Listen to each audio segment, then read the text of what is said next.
राजा विक्रम अपने दरबार में बैठा हुआ था और दरबार में जब एक दीन दुखी आया और कहने लगा,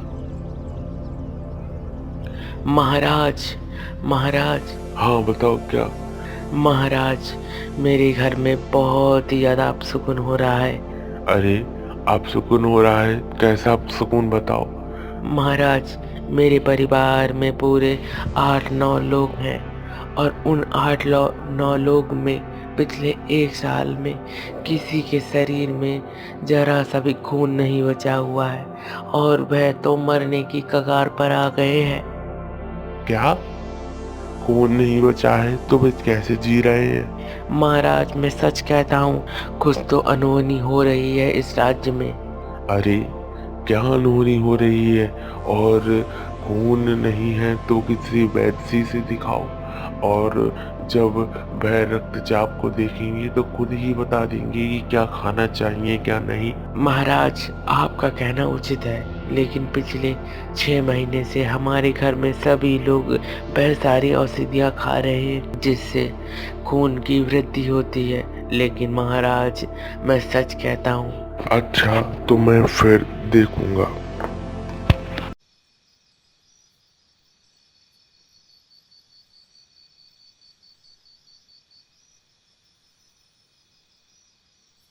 और रात्रि के समय सोचने लगे।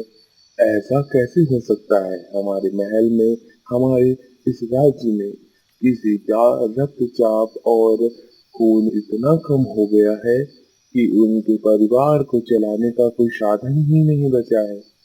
अरे, क्या हो सकता है? ऐसा सोचकर रात्रि व्यतीत होने के पश्चात प्रातःकाल हुई और फिर से महाराज के दरबार में एक और नया व्यक्ति आया और वह कहने लगा, महाराज, महाराज। हाँ, बताओ क्या कह रहे हो? महाराज, अगले 6 महीने पहले मेरा जो स्वस्थ परिवार था, अब तो वह परिवार अस्वस्थ हो चुका है, क्योंकि सभी के शरीर में खून की बहुत ही मात्रा कम हो चुकी है। वैद्य जी ने कहा है कि अगर इन्हें और अधिक खून नहीं मिला तो यह तो मर ही जाएंगे। महाराज बताओ, आज से पहले हमारे इस राज्य में कभी हुआ? न हुआ था न होता। पता नहीं महाराज, हमारे इस राज्य को किसकी नजर लग गई है। अरे, तुम भी वही बात बता रहे हो जो कल एक व्यक्ति बता रहा था। महाराज, हम ही नहीं, इस राज्य में जितने भी लोग हैं सभी इस बात से परेशान हैं। अच्छा, मैं इसका निवारण करूंगा।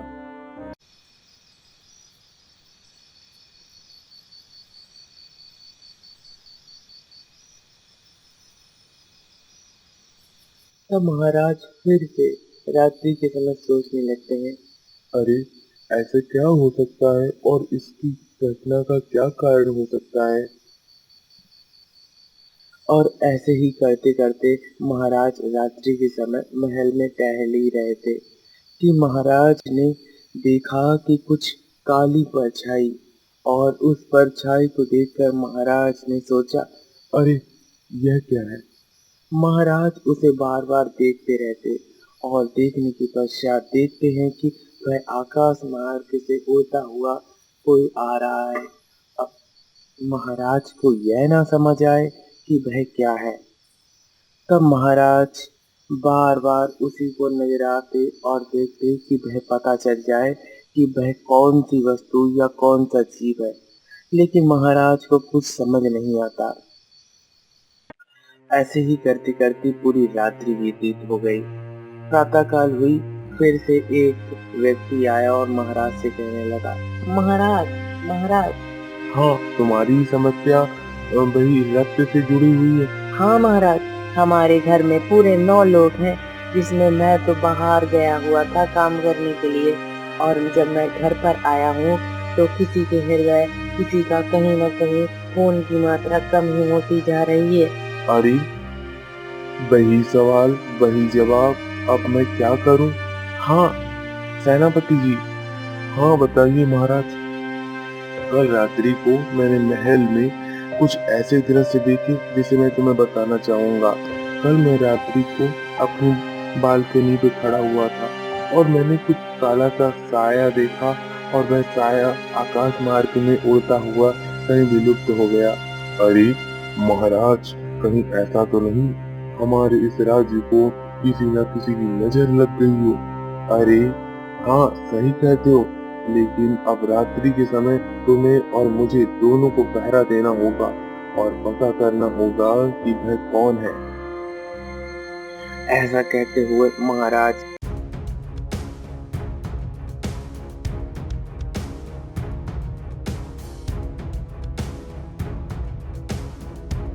रात्रि के समय फिर से वहीं पर आए। अब महाराज पूरी रात्रि ऐसा ही सोचने लगे कि वह व्यक्ति जो भी काला साया है वह आए, लेकिन महाराज ने वह पूरी रात वहां पर बैठे रहे, लेकिन वहां पर कोई नहीं आया। ऐसे ही प्रातःकाल फिर से राजमहल में एक व्यक्ति, दो व्यक्ति, न जाने कितने व्यक्ति रोज प्रतिदिन एक ही खबर लेकर आते। महाराज ने कहा, सेनापति जी, मैं तुम्हें सच बताता हूँ, मैंने काला साया देखा था।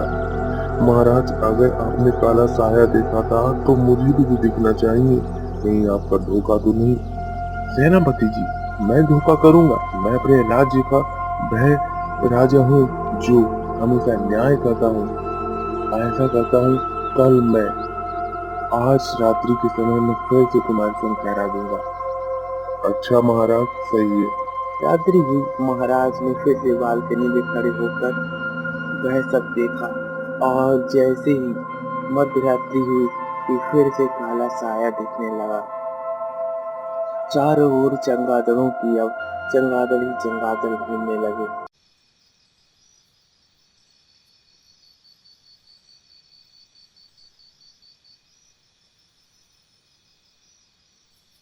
तब सेनापति ने कहा, महाराज, महाराज, मुझे बहुत डर लग रहा है, मैं तो नहीं रुक सकता हूँ। अरे सेनापति जी, आप ऐसा करेंगे?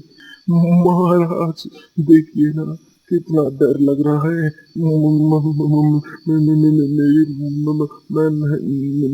मैं क्या करूं बताओ महाराज, मुझे बहुत ज्यादा लग रहा है। अरे तुम इस राज्य के सेनापति हो, तुम्हें जरा सी भी शर्म नहीं आ रही है? ऐसे तुम कांप रहे हो। महाराज, देखिए ना, देखिए ना, ये तो भूत प्रेत तो को का राज्य है, और मध्य रात्रि के समय ऐसा हो रहा है। अरे आप थोड़ा कांपना बंद करो। महाराज देखिए ना, यह तो कोई काला साया है। हाँ, इसका भी निवारण हो जाएगा। मैं राजा होते हुए नहीं डर रहा हूँ, और तुम तो दिन रात पहलवान और दिन रात सैनिकों को प्रशिक्षण देते हो, और तुम इतने कांप रहे हो। महाराज देखिए ना, मुझे डर लग रहा है। चमगादड़ों का देखिए ना, कितना डर लग रहा है। चुप रहो, चुप रहो। अब महाराज ने कहा, धैर्य रखो।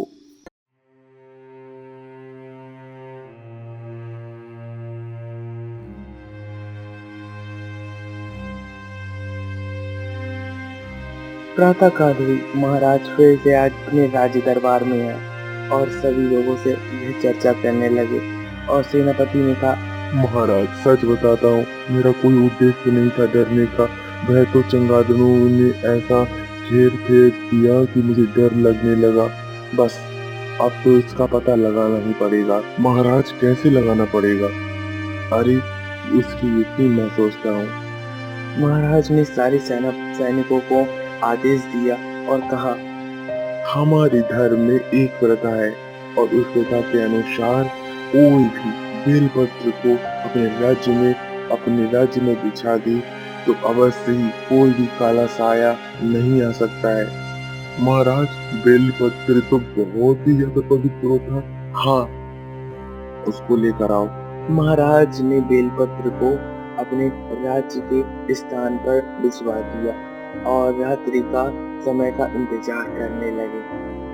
जैसे ही रात्रि हुई और मध्य रात्रि के समय सेनापति के संग फिर से महाराज खड़े हुए, फिर से काला साया आने लगा।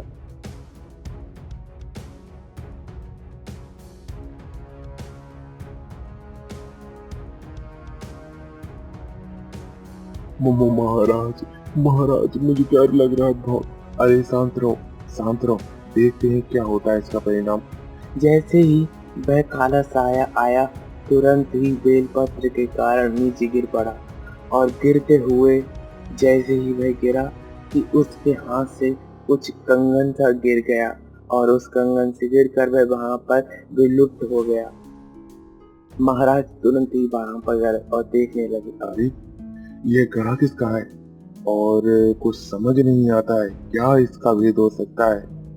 प्रातःकाल हुई, फिर से महाराज अपने राज दरबार में आए और कहने लगे, अब यह बताओ इस राज्य में किसका यह कड़ा है। महाराज यह कड़ा तो मेरा है। अरे सेनापति, तुम कल रात को बोल सके कि यह कड़ा मेरा है। हाँ महाराज, लेकिन समझ नहीं आता है, यह कड़ा मेरा है तो मेरे पास होना चाहिए। सेनापति अपने महल में गए और वहां पर उन्होंने कड़े को अनुपस्थित पाया और इधर महाराज से आकर कहा, महाराज सच में वह कड़ा तो मेरा ही था, लेकिन मुझे नहीं पता, मैं तो आपके ही संग था। फिर वह कड़ा कैसे चला गया? अवश्य ही वह तुम्हारे कक्ष में गया होगा खून पीने के लिए, और तब तुम ना मिले तब उसने तुम्हारा कड़ा ही पकड़ लिया। और याद रखना, अगली बारी तुम्हारी ही है कड़ा पीने की। हाँ महाराज, लेकिन उस काले साए को कैसे पता किया जाएगा? अब ऐसा करते हैं पुरोहित जी, आप थोड़ा तैयार रहना और आप थोड़े ऐसे पवित्र जल लेकर आना जिससे यह सिद्ध हो सके कि वह काला साया जल्दी से जल्दी यहाँ से विलुप्त हो सके। हाँ महाराज।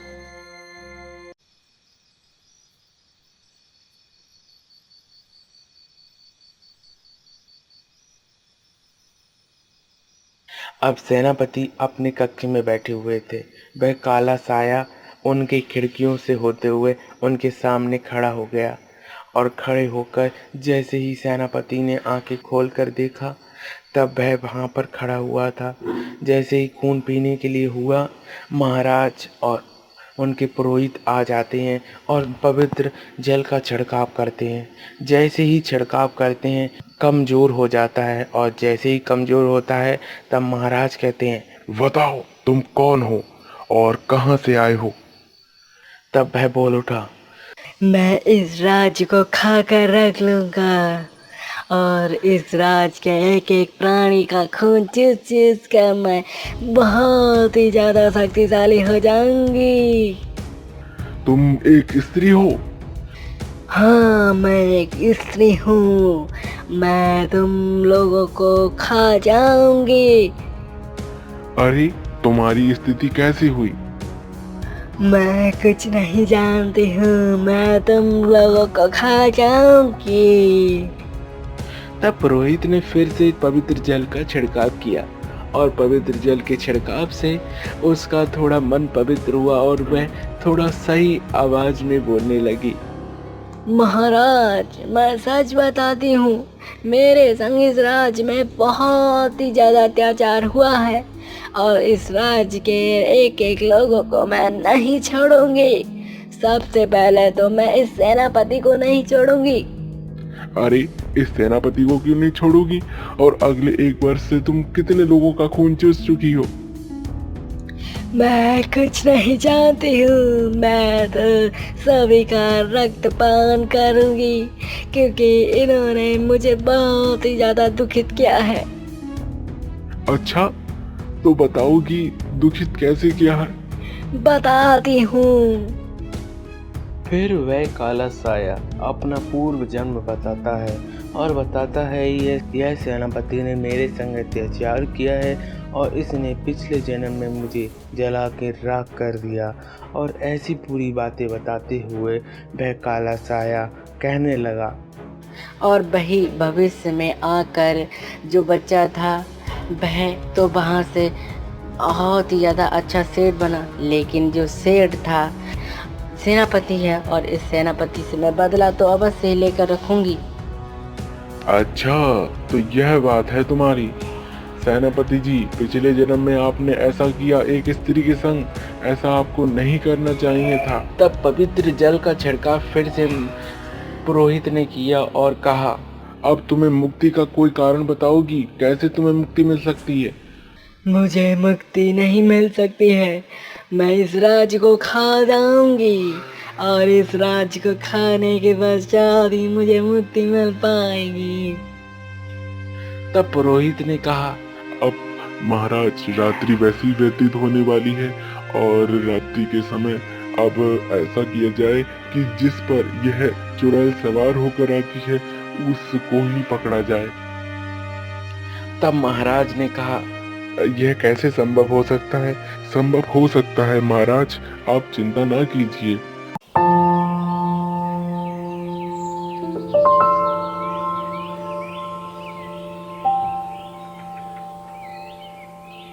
तब महाराज ने यह बहुत ही ज्यादा चिंता के संग अपने राज्य में आ जाते हैं और राज्य में आकर फिर से वही बातें होने लगती हैं। फिर मध्य रात्रि से पहले महाराज अपनी रानी के पास जाते हैं और कहते हैं, रानी, आपको पता है हमारे राज्य में क्या क्या हो रहा है? हाँ महाराज, कुछ दिनों से एक चुड़ैल आपको परेशान कर रही है। हाँ, कर तो रही है। तब वह कहने लगी, महाराज, वह आप उससे सावधान रहें।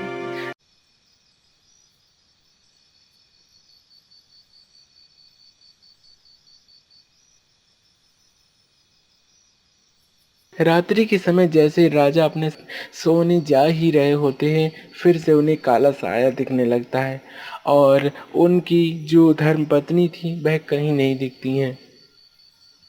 तब महाराज सोचने लगते हैं, कहीं ऐसा तो नहीं वह जिस पर सवार होकर आती है वह मेरी पत्नी ही तो नहीं है? तब महाराज ने पुरोहित के दिए हुए पवित्र जल का उस काले साए पर छिड़काव किया। तुरंत ही वह महारानी को प्राप्त कर लिया। अब महाराज ने प्रातःकाल होकर राज दरबार में फिर से यही चर्चा की। अच्छा, तो महाराज, वह चुड़ैल आपकी महारानी के ऊपर सवार होकर पूरे राज्य में भ्रमण कर रही है? हाँ, तो महाराज मैं इसका निवारण बताता हूँ। इस राज्य से कुछ दूर पर एक मुकुट रखा हुआ है और वह मुकुट को अगर आप के सैनिक ला देंगे तो उसके निवारण के अनुसार ही मैं कार्य करूंगा। तब महाराज सैनिकों को भेजा और सैनिकों से कहा, जाओ, यहाँ से कुछ दूरी पर तुम्हें एक महल दिखेगा जो बहुत ही ज्यादा खंडर सा हो गया है और उस महल में एक दिव्य मुकुट रखा हुआ है, उसे लेकर आओ।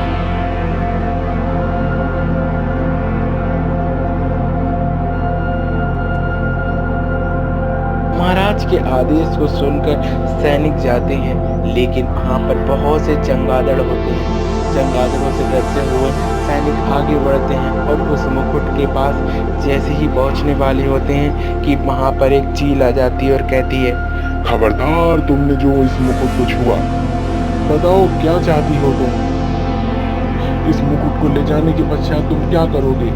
इस मुकुट को ले जाने के पश्चात किसी की मुक्ति हो सकती है। तब चील बहादुर होते हुए उसने कहा, ले जाओ। सैनिक उस मुकुट को ले जाकर महाराज को देते हैं। महाराज रात्रि के समय उस फिर से काले साये को देखते हैं और पुरोहित फिर से जल का छिड़काव करता है। चिपके से महाराज जैसे कैसे कर उस मुकुट को उस काले साये पर पहनाते हैं और जैसे ही काले साये पर पहनाते हैं कि वह तुरंत ही जलने लगता है और जलते जलते राख का ढेर हो जाता है और इसके पश्चात उस चुड़ैल की मुक्ति हो जाती है और मुक्ति हो जाने के पश्चात उस साये से उनकी धर्मपत्नी महारानी निकल आती हैं और कहती हैं, महाराज, यह चुड़ैल मुझे कितने दिनों से परेशान कर रही थी। आपने मुझे पहचान लिया, आपने इससे मुझे मुक्त कर दिया, बहुत ही ज़्यादा अच्छा किया। जैसे ही ऐसी बात कही, धुएं में से फिर से वह काला साया निकलने लगा और कहने लगा, मैं फिर से लौट कर आऊंगी, मुझे मुक्ति नहीं मिल सकती है। अरे पुरोहित जी, इसे तो मुक्ति नहीं मिली। अरे आपने गलत तरीके से उस पर मुकुट का प्रयोग किया है। अगली रात्रि को फिर से यह आएगी तुम्हारी स्त्री पर और तुम अपने कक्ष में ही ऐसा कार्य करना, तुरंत ही मुझे खबर करना।